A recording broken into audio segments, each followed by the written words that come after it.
Hey everybody, welcome to More Fun Comics, where it's not just fun, it's more fun.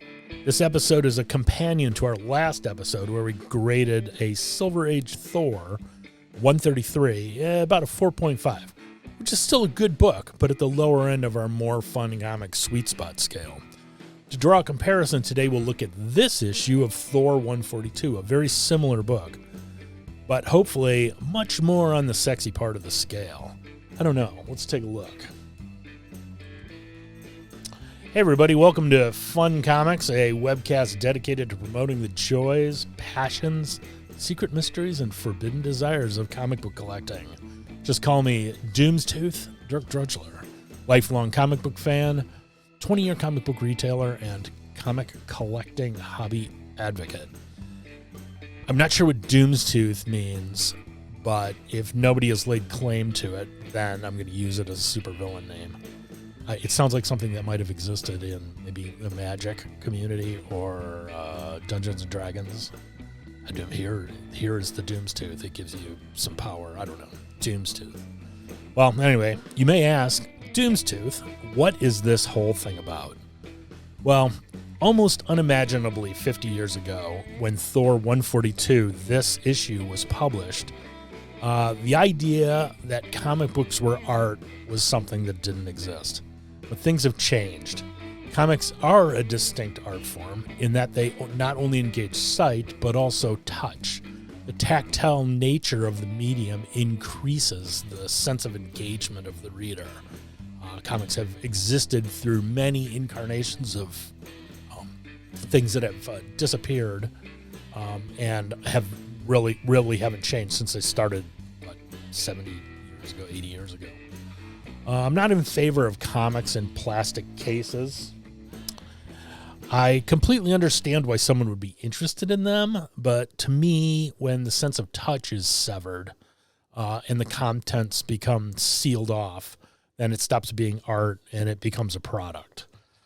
For me, it also stops being fun. And since we're only about having not only fun, but more fun, we'll take a look at comics with an eye on availability, collectability, and value. Comics that are still fun to have. So we're going to do a little grading as we look through different books. Grading is a process that involves a significant amount of subjective decision-making and tiny decisions that accumulate into larger decisions, which point to a final grade.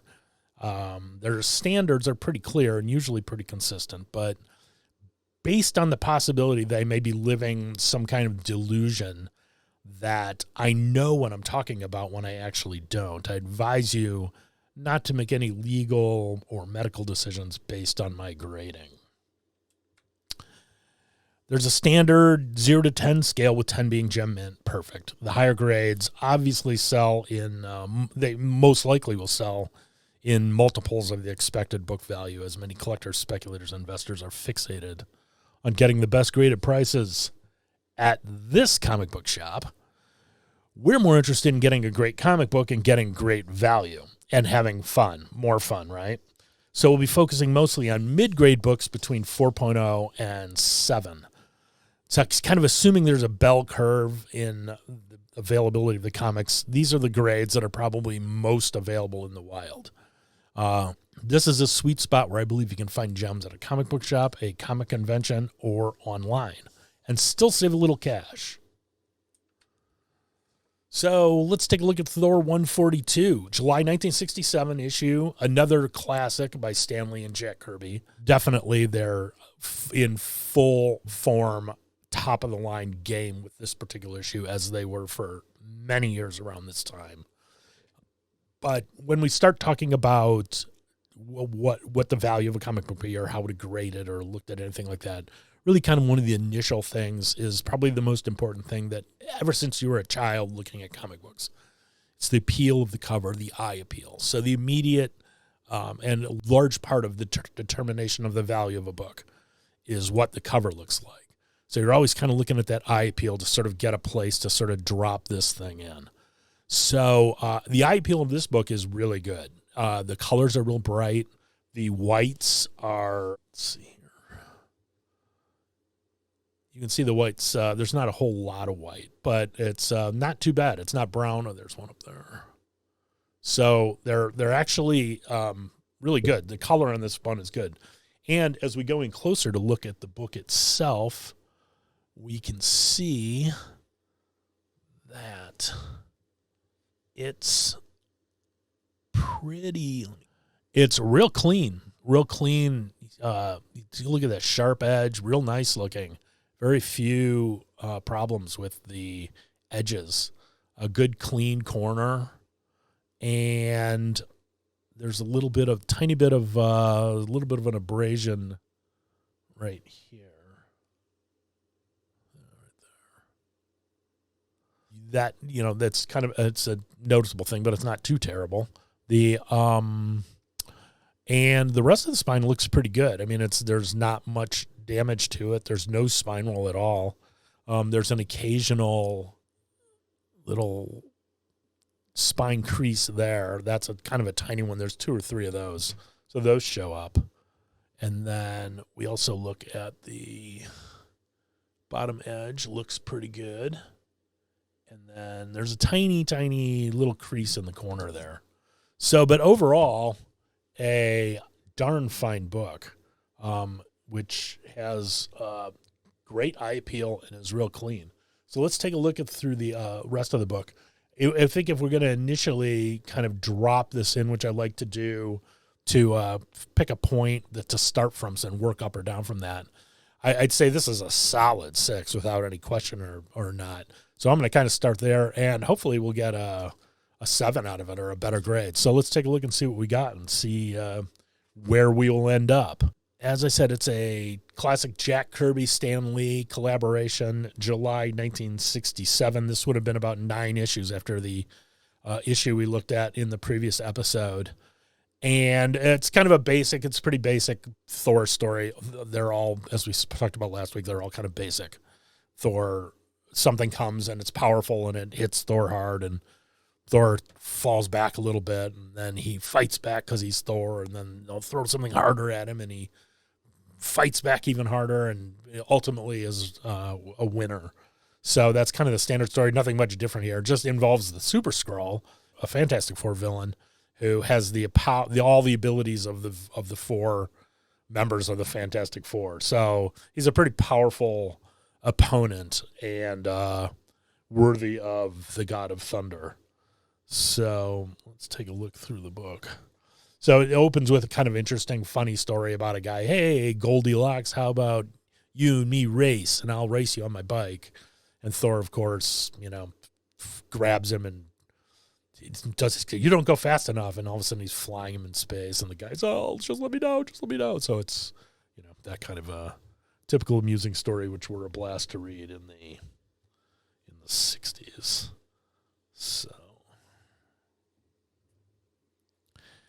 So the main plot is driven by Loki, who's been banished somewhere, who reaches out into space and finds the Super Skrull. But again, it's not as elaborate as some of the other ones we've seen, but it's Kirby's kind of otherworldly look, which was kind of a standard.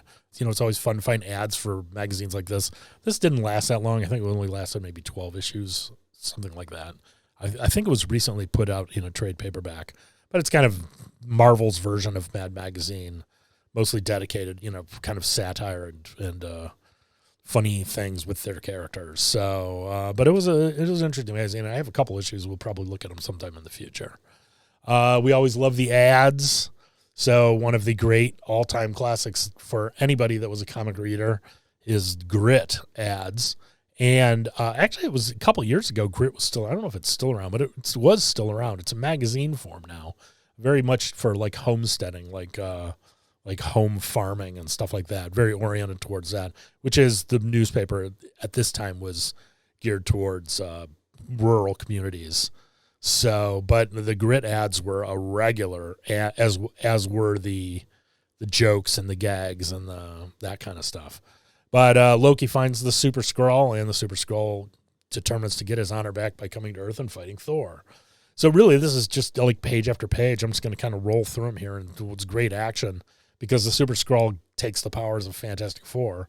So he starts off with the Human Torch, And that doesn't go well. And he'll take the thing, of course. And we find another great ad that I haven't seen very many issues, so I'm going to point this one out just in case I don't come across it again. The premise being 30 days of driving on a single tank of gas with a significant amount of words and writing that are explaining this thing. And this device costs only $5.95. So, and there's a picture here. I don't know how close I can get. Not very close. But it's a picture of the device attached, and apparently it attaches to a fuel line, and it doesn't interrupt the flow of fuel at all. It just apparently just attaches to the line, and it's going to increase your gas mileage or your 30 days of driving on a single tank of gas and all your gas mileage and everything like that. But it's very well documented, apparently. So always fun to see ads like that. And as you can see, usually the normal fighting. So now as we look through the book here, we can see the pages are actually not bad at all. So these would be they're not tan, they're a little less between near white and tan. So that's pretty good. So far there's nothing really that's any kind of detracting from this particular book. So I'll try to be careful. I don't want to chip the corners here. So again, basically battle, Fantastic Four, and then of course the Invisible Woman power with the power of the Thing put together sends Thor reeling, but Thor gets more powerful. And basically calls the thunder, which puts out the Johnny Storm flame, and then he proceeds to figure out how to beat all the powers that he might have, and puts the final kibosh on everything, at which point sends him back onto space so that he never returns ever again. So great kind of standard story, not too bad. Nothing particularly in the issue that looks untoward or the way it's not supposed to look. The coupons are all in place. I don't know if I mentioned last issue, but if you're spending a lot of money on an issue, you'll definitely want to make sure that there aren't coupons and stickers cut out. But and all the order forms are there. That's kind of an important part of the book. So we got a little tiny bit of a tiny rip here and a little bit of a crease on the back cover. So not too bad. But all in all, a very nice copy of the comic. And I initially said a 6.0. So based on a look through the book, where would you put it? I had it ballparked at 6.0 and was hoping to get felt there was a higher possibility with it. And actually, as we've looked through and seen that it's really mostly without flaw, the really kind of the major one is that one crease in the lower right-hand corner. And the tiny bit of spine stress. It's just generally a really good shape book. The pages are in great shape. It's whole. Everything's attached. It's just holds together really well. So it really kind of fits all the criteria for a 7.0. And I think it's even actually a little better. I think it might be more like a 7.5. So I'm giving this one a solid 7, but I'm saying it's a 7.5, but I'm settling on a 7. Fine, very fine. So how about that?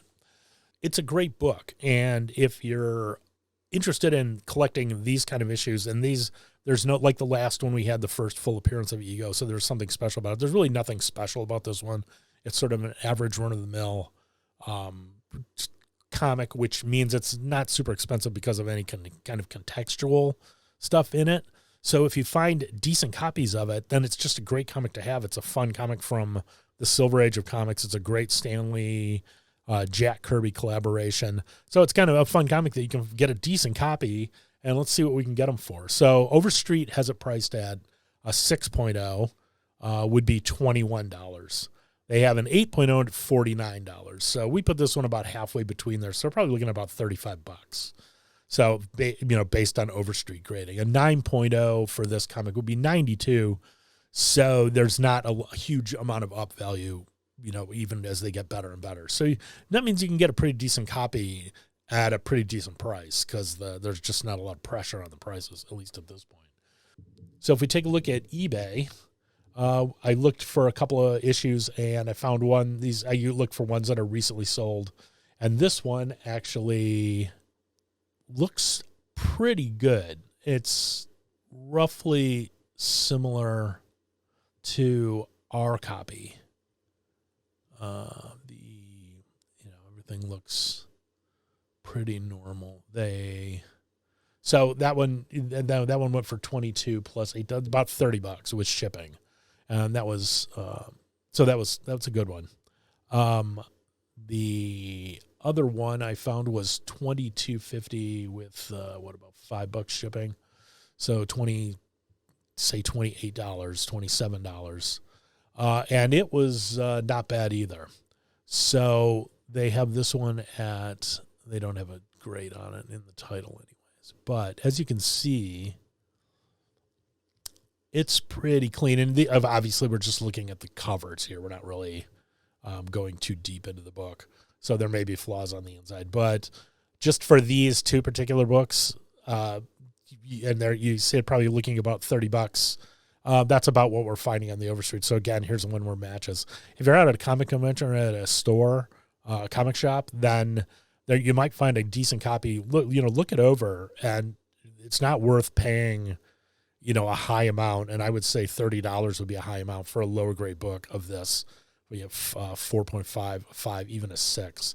If you're paying $35, you should be looking at least kind of a 7, sort of what we have here, or maybe even, a little higher if you can afford, because it's just it shouldn't be that super sensitive a book, and it's actually kind of fun to own. So that's it for this particular issue. We're going to move away from Marvel Comics for next week, and we're going to take a look at a DC comic, which is called Metamorpho, and I chose this one because it's about the same time as the ones we're talking about right now. So let's see if there's any difference between the DC and the Marvel comics. After that, we're going to take a look at this Popeye comic, which I'm a big fan of Popeye, and this is the Bud Sagendorf stuff. So that's going to be coming up on a future issue. So we appreciate you spending time with us and taking a look at what we have. Thank you. Please subscribe, and we'll talk to you sometime in the near future.